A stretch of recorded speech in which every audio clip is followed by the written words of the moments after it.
Student, हमारा जो narration में अगला पार्ट था वो है इंपेरेटिव सेंटेंस।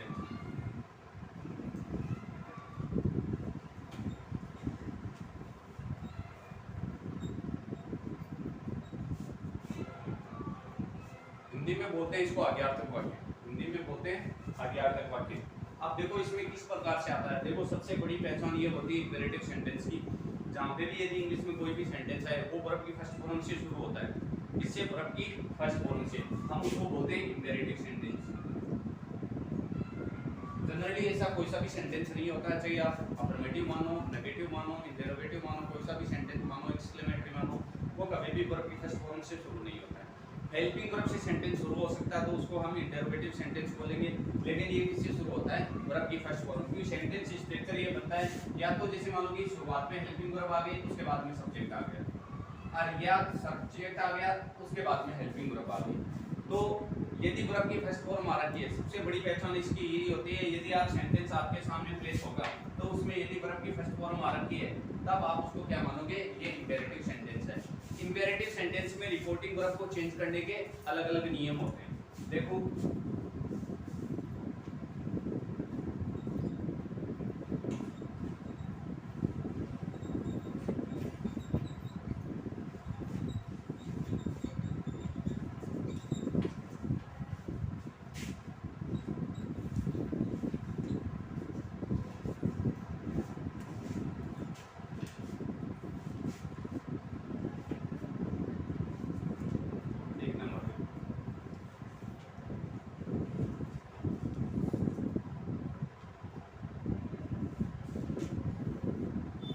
सेंटेंस में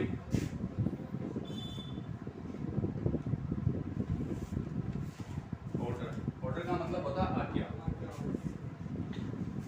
वो तो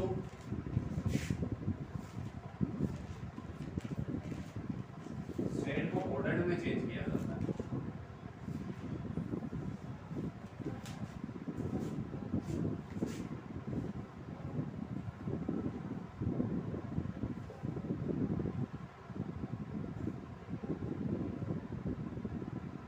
किसी भी सेंटेंस में यदि रिपोर्टेड स्पीच में क्या आया हुआ है, ऑर्डर आया हुआ है, तब हम सेट गो या सेट टू गो दोनों को किस में चेंज करेंगे, ऑर्डर्ड में चेंज करेंगे।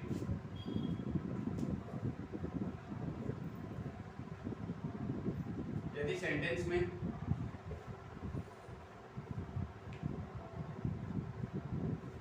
कमांड, कमांड का अर्थ होता है निर्देश,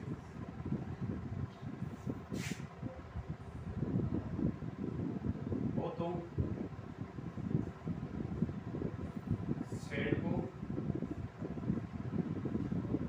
कमांडेड, सेट को कमांडेड में चेंज किया जाता है।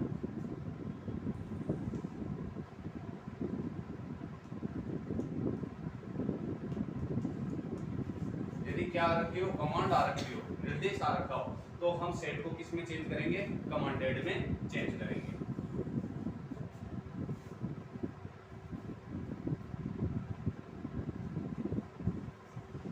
यदि सेंटेंस में एडवाइस,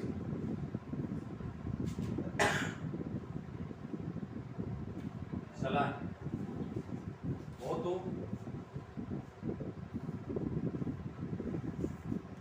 सेट को एडवाइस में चेंज करेंगे।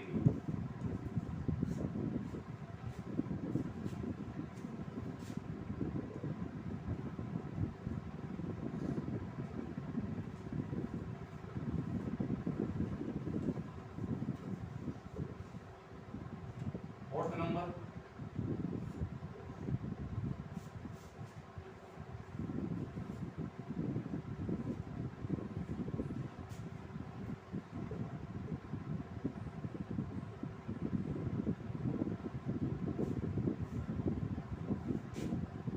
यदि सेंटेंस में मनाही हो तो या प्रोहिबिटेड या प्रोहिबिशन हो तो सेट को फॉरवर्ड में चेंज करेंगे।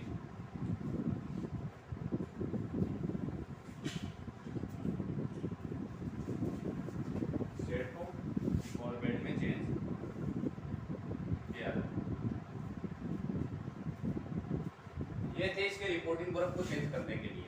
देखो इंपेरेटिव सेंटेंस थोड़ा बड़ा चलता है, मतलब इतने नहीं होते, इससे आगे ऊपर होते हैं। लेकिन ये जनरली यदि आपके इंपेरेटिव सेंटेंस यदि इस टाइप के आए तो आपको रिपोर्टिंग वर्ब को इस प्रकार से चेंज करना है, क्योंकि इसके आगे और पार्ट बनते हैं, वो आगे जो हम चलेंगे वो पार्ट अलग से समझेंगे। अब यदि सेंटेंस में ऑर्डर है तो सेट को ऑर्डर्ड में या सेट को ऑर्डर्ड में चेंज किया जाता है, कमांड है तो कमांडेड में चेंज किया जाता है, एडवाइस है तो एडवाइज में चेंज किया जाता है, प्रोहिबिटेड जिसको मनाही बोल सकते हैं तो सेट को किस में चेंज किया जाता है, फॉरवर्ड में चेंज किया जाता है। अब फिर है इसका कंजक्शन।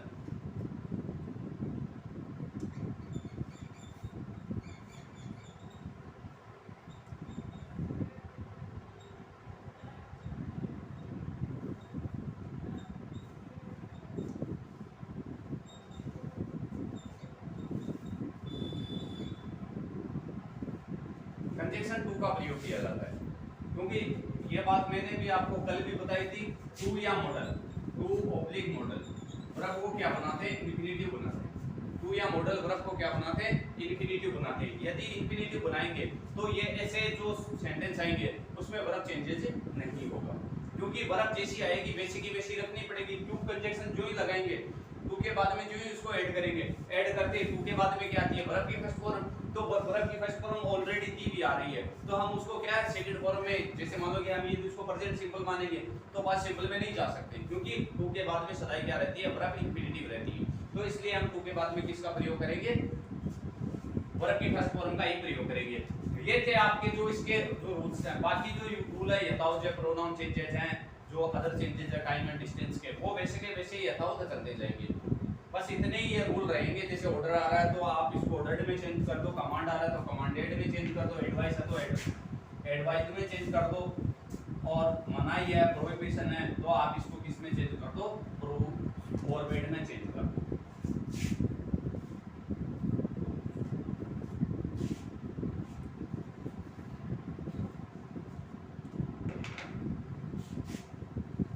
एग्जांपल देखो,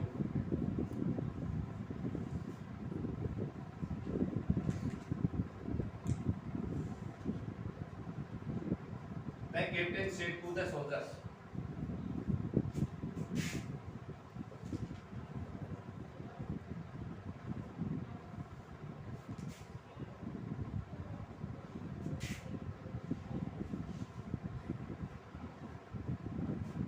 make a rope in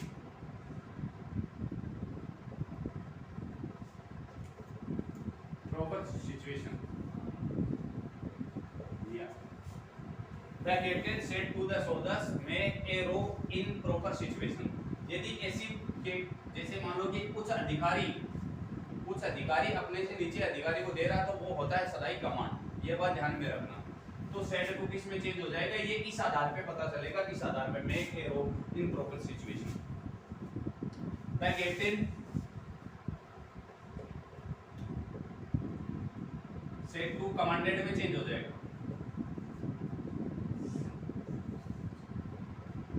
the soldiers. उसके बाद में इसमें कंजक्शन था वो टू का प्रयोग था, और आप बेसिक की बेसिक आ जाएगी, कोई चेंजमेंट नहीं होगा। एरो आगे ना तो कोई प्रोनाउन आया हुआ है जिसको हम चेंज करें, और ना ही कोई टाइम एंड जो डिस्टेंस आई हुई है उसको चेंज करना है। जैसा आगे सेंटेंस था वैसा का वैसा आ जाएगा। इस प्रकार से ये सेंटेंस क्या हो जाएगा, कंप्लीट हो जाएगा। ज्यादातर ये सेंटेंस रहते हैं इसमें प्रोनाउन आ रहा है तो आपका प्रोनाउन सब्जेक्टिव है, सब्जेक्ट के अकॉर्डिंग चेंज हो रहा है तो सब्जेक्ट के अकॉर्डिंग चेंज कर दो, ऑब्जेक्ट के अकॉर्डिंग चेंज हो रहा है तो ऑब्जेक्ट के अकॉर्डिंग चेंज कर दो।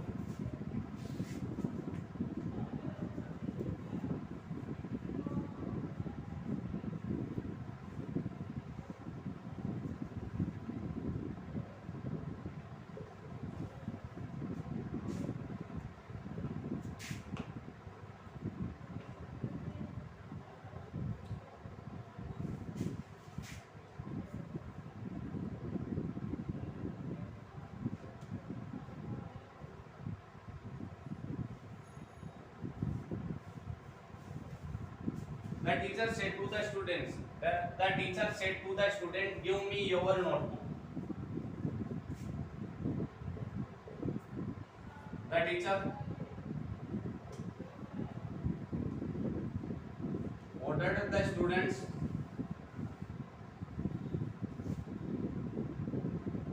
गिव,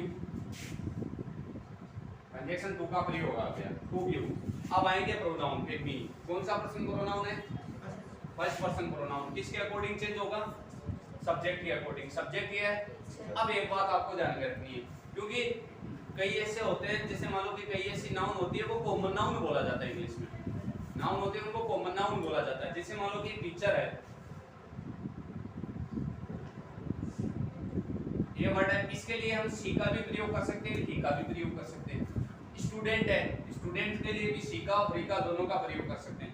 यदि ऐसी नाउन आएगी तो इनको हम क्या बोलेंगे? कॉमन नाउन है। ये क्या है? कॉमन नाउन है। इसके लिए दोनों का प्रयोग होता है। तो बेहतर उपाय यही होगा हमारे लिए, यदि हम इन, जैसे मान लो कि यदि कॉमन नाउन आ रही है और उनके लिए प्रोनाउन का प्रयोग कर रहे हैं, तो सबसे बेस्ट तरीका यही होगा, ये यहाँ पे ऑब्जेक्टिव आया हुआ है, यदि हम इसको जैसे मान लो कि एक मस्कुलाइन मान रहे हैं तो ही का प्रयोग हो रहा है, फेमिनाइन मान रहे हैं तो सी का प्रयोग हो रहा है, तो ही का ऑब्जेक्टिव लिखना पड़ेगा, क्योंकि यहाँ पे क्या आया हुआ? आई का ऑब्जेक्टिव। तो यहाँ पे क्या लिखो? ही का ऑब्जेक्टिव। तो ही का ऑब्जेक्टिव हमने लिख दिया है, ऑब्लिक लगा दिया। फिर यदि हम इसको सी मानते हैं तो यहाँ पे सी का हायर ऑब्जेक्टिव। यदि ये तरीका आप लगाओगे तो द बेस्ट होगा, क्योंकि हमने इसमें ऑब्लिक मान के किया है। या तो आप इसको ये मान सकते हो या ये मान सकते हो, दोनों तरीके ठीक है। यदि अकेले मानोगे तो इसमें कंफ्यूजन की स्थिति होगी। क्या स्थिति होगी कि कई स्टूडेंट इसको जैसे फेमिनाइन मान रहे हैं, कई इसको मस्कुलाइन मान रहे हैं, तब ये दिक्कत होती है। तो आपको ये करना है कि दोनों इनका साथ में यूज कर देना। उसके बाद में आते हैं योवर, योवर नोट। तो यूं सेकंड पर्सन प्रोनाउन है, सेकंड पर्सन का पजेसिव आया हुआ है यहाँ पे, सब्जेक्टिव, ऑब्जेक्टिव और पजेसिव। सेकंड पर्सन प्रोनाउन किसके अकॉर्डिंग चेंज होता है? द स्टूडेंट्स के अकॉर्डिंग। अब एक बात नोट करना है, यहाँ पे एक वर्ड आया हुआ है, एक तो वर्ड होता है स्टूडेंट, तो उसके लिए हम ही और सी प्रयुक्त कर सकते हैं, ठीक है। एक आया हुआ देखो स्टूडेंट्स, इसके लिए यदि हमें प्रयुक्त करना हो, क्योंकि यदि स्टूडेंट्स है वो गर्ल्स भी हो सकती है, स्टूडेंट्स बॉयज भी हो सकते हैं। यदि फेमिनाइन सिंगुलर आ रखा है तो उसके लिए सी का प्रयोग करेंगे, यदि मस्कुलाइन सिंगुलर आ रखा है तो ही का प्रयोग करेंगे। यदि दोनों ही यदि प्लूरल आ रखे हैं, जैसे फेमिनाइन प्लूरल है या मस्कुलाइन प्लूरल है, तो दोनों के लिए कौन से प्रोनाउन का प्रयोग किया जाता है? दे प्रोनाउन का प्रयोग किया जाता है। ये मैंने प्रोनाउन का चार्ट बताया तब ये बात बताई थी आपको। तो यहाँ पे स्टूडेंट्स है, ये यूं है सेकंड पर्सन प्रोनाउन, ऑब्जेक्ट के अकॉर्डिंग चेंज होगा। ऑब्जेक्ट है यहाँ पे द स्टूडेंट्स, द स्टूडेंट्स के लिए प्रयुक्त होने वाला प्रोनाउन होगा दे। दे का पजेसिव क्या हो जाएगा? There.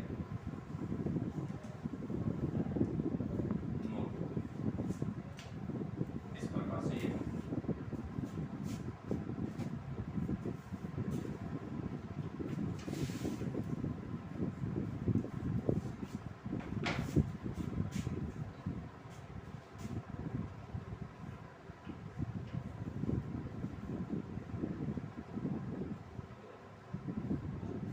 He said to me, do not make noise.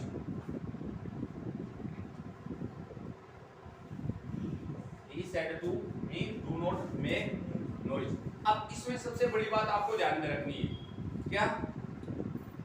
जैसे बहुत ज्यादा स्टूडेंट्स के कंफ्यूजन होता है कि इसमें वर्ब की फर्स्ट फॉर्म नहीं आई है सेंटेंस के शुरुआत में।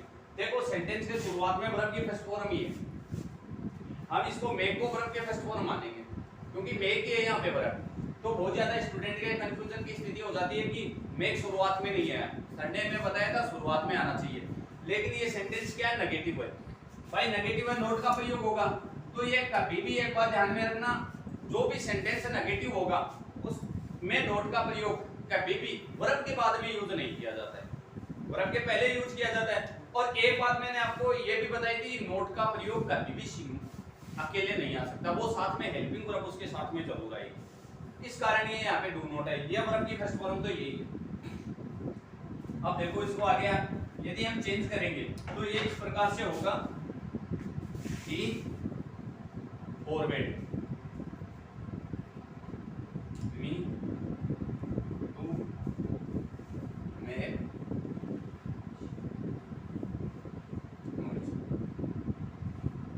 अब यहाँ पे ये रहता है कि इसमें डू कहां पे गया, नोट कहां पे गया, क्योंकि ये फॉरवर्ड जो वर्ड है, फॉरवर्ड जो वर्ड है वो अपने आप में क्या है, नेगेटिव वर्ड है। फॉरवर्ड जो वर्ड है अपने आप में क्या है, एक नेगेटिव वर्ड है। और यदि हम नेगेटिव वर्ड का एक बार प्रयोग आ गया तो सेंटेंस को बार बार नेगेटिव बनाने की जरूरत नहीं है। यहाँ पे डू का प्रयोग क्यों आया था, इस सेंटेंस को नेगेटिव बनाया था, नोट का प्रयोग है, इसलिए इसके साथ में हेल्पिंग वर्ब आई थी, वरना तो इस डू की जरूरत ही नहीं थी। यदि साधारण सेंटेंस आता तो ये डू की जरूरत नहीं थी, इसलिए यहाँ से डू हटा दिया, यहाँ पे फॉरवर्ड लगते ही ये सेंटेंस अपने आप में क्या बन गया, नेगेटिव बन गया, इसलिए हमने इसमें किसका प्रयोग नहीं किया, नोट का प्रयोग नहीं किया। एक तो ये फॉर्मूला आता है, आगे देखो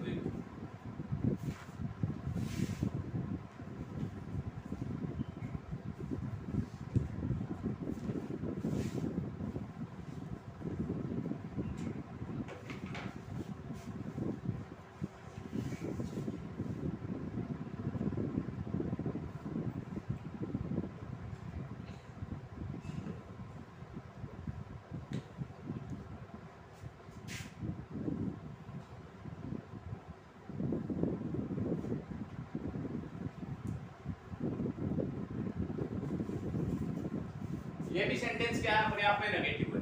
ये सेंटेंस भी अपने आप में क्या है, नेगेटिव है। क्योंकि एक बात ध्यान में रखना, मैं एक दिन पहले भी आपको बात बताई थी कि एक तो होता है नेवर, नन, नो, ये सभी नेगेटिव वर्ड, लेकिन इनके साथ में मैंने केवल इतना बताया था कि यदि नोट का प्रयोग आ रहा है तब आपको हेल्पिंग वर्ब की जरूरत पड़ेगी, अन्यथा यदि ये वर्ड आ रहे हैं तो कहीं पे भी आपको हेल्पिंग वर्ब की जरूरत नहीं पड़ेगी। ये सेंटेंस नेगेटिव है, लेकिन ये सेंटेंस नेगेटिव होंगे तो ये इस प्रकार से बनेंगे, द टीचर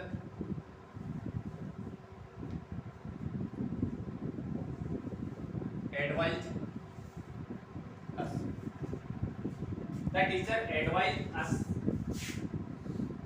ये नेवर इधर लगेगा। उसके बाद में मैं रीजन आपको बताऊंगा कि नेवर इधर क्यों लगा, नेवर इधर क्यों लगा, नेवर को हमने हटाया क्यों नहीं, नेवर को हमने हटाया क्यों नहीं, इसका भी एक रीजन है। नेवर को हमने हटाया क्यों नहीं, इसका भी एक रीजन है, वो ये है, देखो यहाँ पे एडवाइज्ड है, वो अपने आप में एक नेगेटिव वर्ड नहीं है, अपने आप में क्या नहीं है, नेगेटिव वर्ड नहीं है।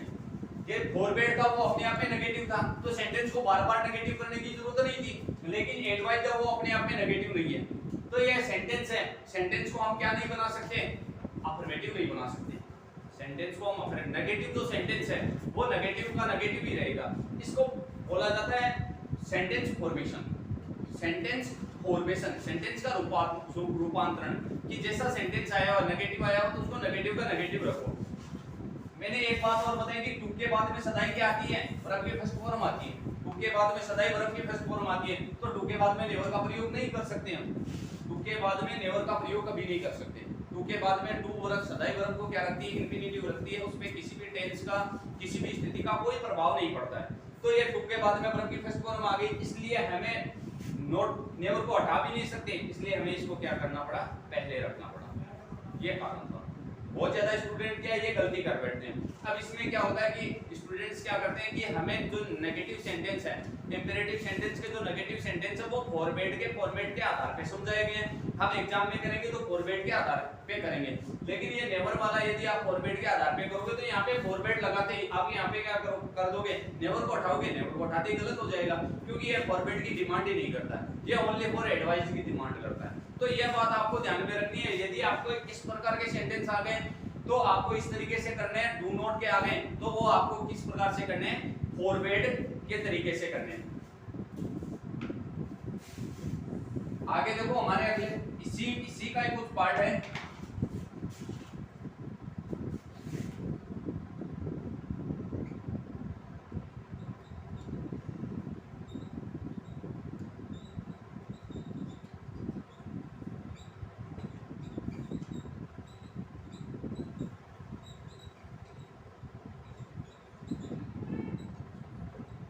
प्लीज और काइंडली से शुरू होने वाले इंपेरेटिव सेंटेंस। प्लीज और काइंडली से कुछ ऐसे सेंटेंस होते हैं जो प्लीज और काइंडली से शुरू होते हैं। अब इसमें आपको देखो शुरुआत में होती है रिपोर्टिंग वर्ब, किस प्रकार से चेंज करोगे आप,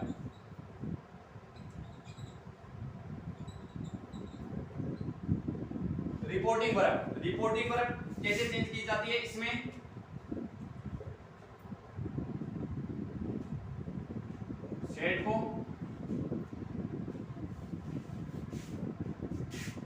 रिक्वेस्टेड में चेंज किया जाता है।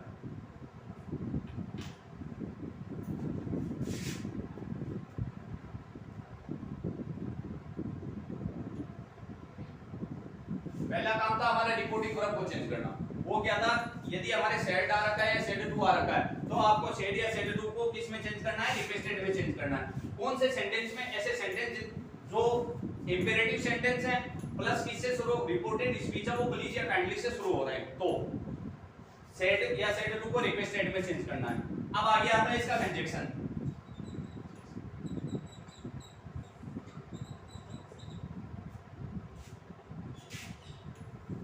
इनमें कंजक्शन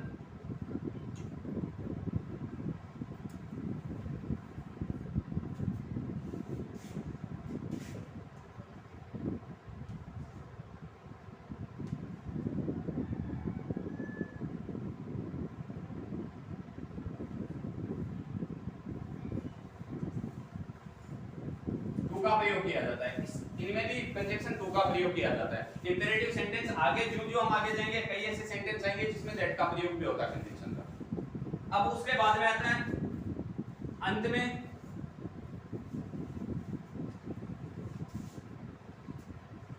प्लीज और kindly.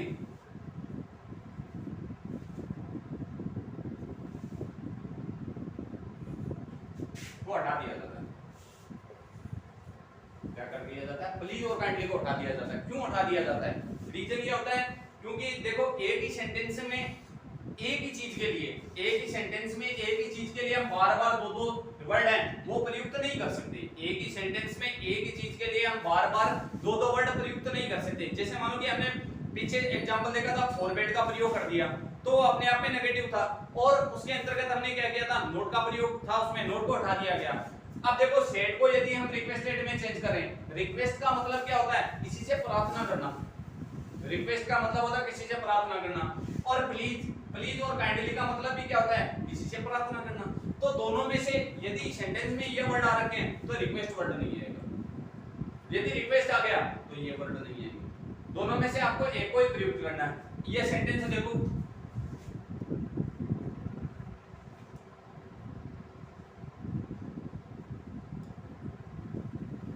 The beggar said to me,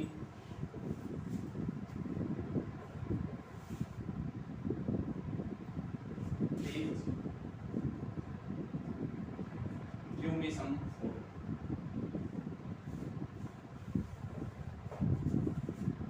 Please give me some food. अब देखो ये The beggar said to requested में चेंज हो जाएगा।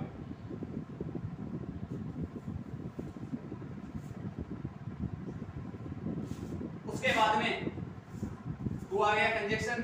अब इसमें मैंने यहाँ पे ऊपर उल्लेख करवा दिया है, अंत में क्या होता है, प्लीज और काइंडली को क्या कर दिया जाता है, हटा दिया जाता है। रीजन ये होता है क्योंकि हम सेड टू को किसमें चेंज कर दिया, रिक्वेस्टेड में। यदि एक वर्ड आ गया, रिक्वेस्ट आ गया या चाहे प्लीज और काइंडली आ गया, दोनों का अर्थ होता है वो समान होता है, इसलिए हमें क्या करना है, या प्लीज और काइंडली यहाँ आए हैं उनको हटाना है, और उसके बाद में डायरेक्टली गिव मी। इसके अकॉर्डिंग चेंज होगा, फर्स्ट पर्सन द बेगर के अकॉर्डिंग यहाँ पे ही का क्या आ जाएगा, him some money, some food. इस प्रकार से आगे देखो,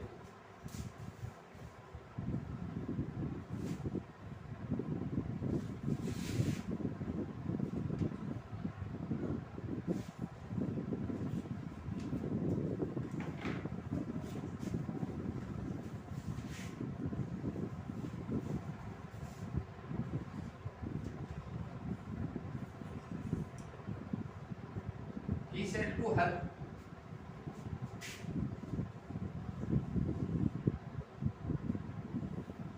kindly help the needy.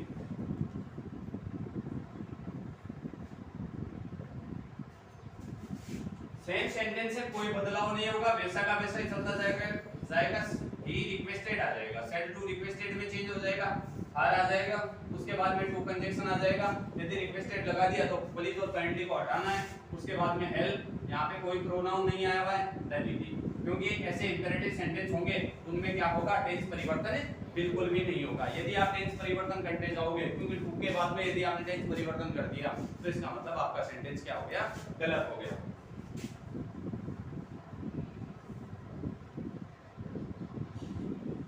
अगला देखो, the student said to the teacher,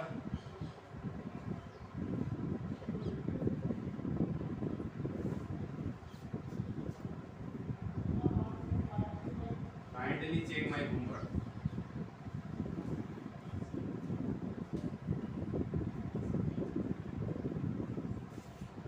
The student said to the teacher, kindly check my homework. The student requested the teacher to check my, इसके according change हो जाएगा द स्टूडेंट के लिए वो ये common noun आ रही है। कॉमन नाउन जहां पे भी आएगी उसको हम ही और सी दोनों मान के करेंगे। तो यहाँ पे आई का पजेसिव आया हुआ है, तो यहाँ पे ही का भी पजेसिव लिखो, ऑब्लिक लगा के सी का भी पजेसिव लिख दो। ही का पजेसिव होता है हिज और सी का पजेसिव होता है और है।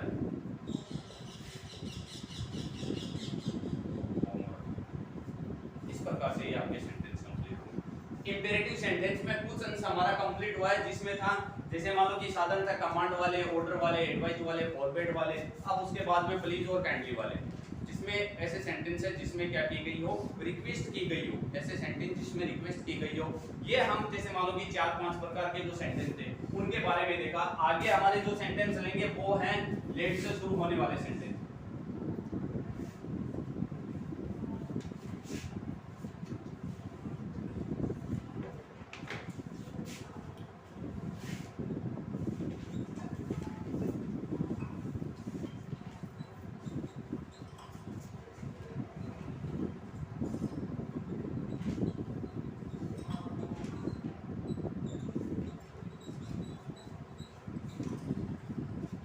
आगे हमारे सेंटेंस होंगे वो लेट से शुरू होने वाले सेंटेंस होंगे। लेट से शुरू होने वाले सेंटेंस में पहला पार्ट होगा लेट अस से शुरू होने वाले सेंटेंस।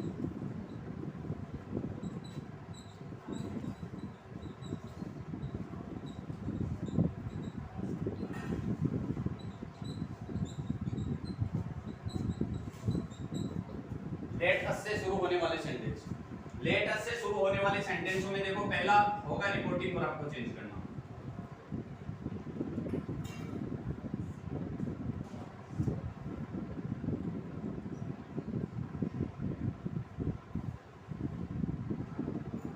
ये सभी इंपेरेटिव के भाग है। इसमें कैसे चेंज करेंगे देखो,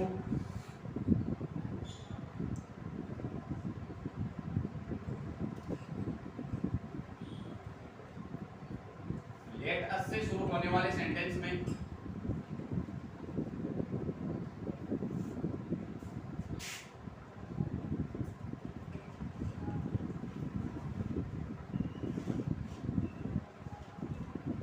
से शुरू होने वाले जो सेंटेंस होंगे उसमें सेट को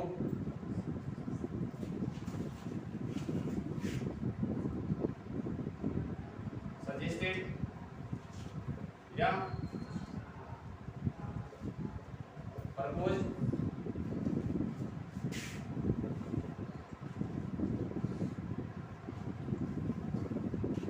में चेंज किया जाता है। क्या किया जाता है, लेट से यदि जो लेट से शुरू होने वाले जो सेंटेंस है उसमें यदि सेड आ रखा है तो हम क्या करेंगे, सेड को सजेस्टेड या प्रपोज्ड में चेंज करेंगे। दूसरा नियम इसका, लेट से जो शुरू होने वाले सेंटेंस है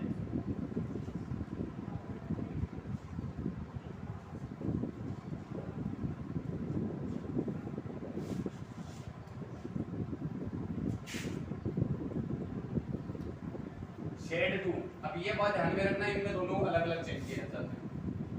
शेड टू को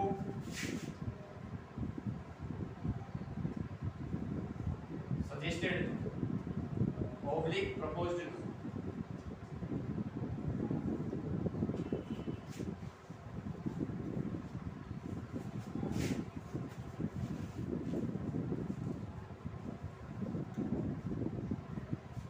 क्या किया जाता है, सेड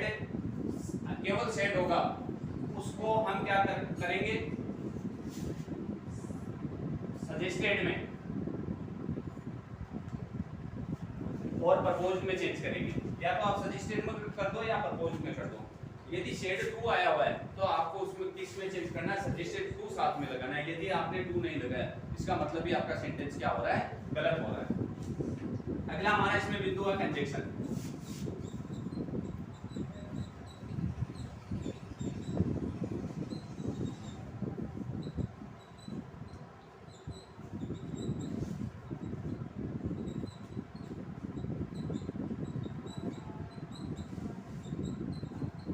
कंजंक्शन किसका प्रयोग किया जाता है, देखो इंपेरेटिव सेंटेंस है फिर भी इसमें दैट का प्रयोग हो रहा है। मैं ये बात बोली थी कुछ ऐसे सेंटेंस होंगे जिसमें हम किसका प्रयोग करेंगे, दैट का प्रयोग करेंगे। कुछ एक ऐसे सेंटेंस होंगे जिसमें हम टू का प्रयोग करेंगे। क्योंकि टू का प्रयोग जहाँ पे होगा कि जो ऐसे सेंटेंस होंगे जो जिनमें वर्ब है बेसिक की बेसिक रहेगी वहाँ पे टू का प्रयोग हो जाएगा। दैट का प्रयोग है, दैट का प्रयोग जो ही आते हैं हमारे पास से बाध्यता हट जाती है। हमारे पास से क्या होती है, बाध्यता हट जाती है, क्योंकि हम उसके बाद में वर्ब की फर्स्ट फॉर्म नहीं रख सकते। ये टू दैट लगते हैं क्योंकि दैट लगने के बाद में सेंटेंस क्या होता है, ये होता है कंजंक्शन। इसके तुरंत बाद में जो सेंटेंस आएंगे वो जनरली सेंटेंस जिस प्रकार से सब्जेक्ट आता है, वर्ब आती है, हेल्पिंग वर्ब आती है, उस प्रकार से ये शुरू होंगे। आगे देखो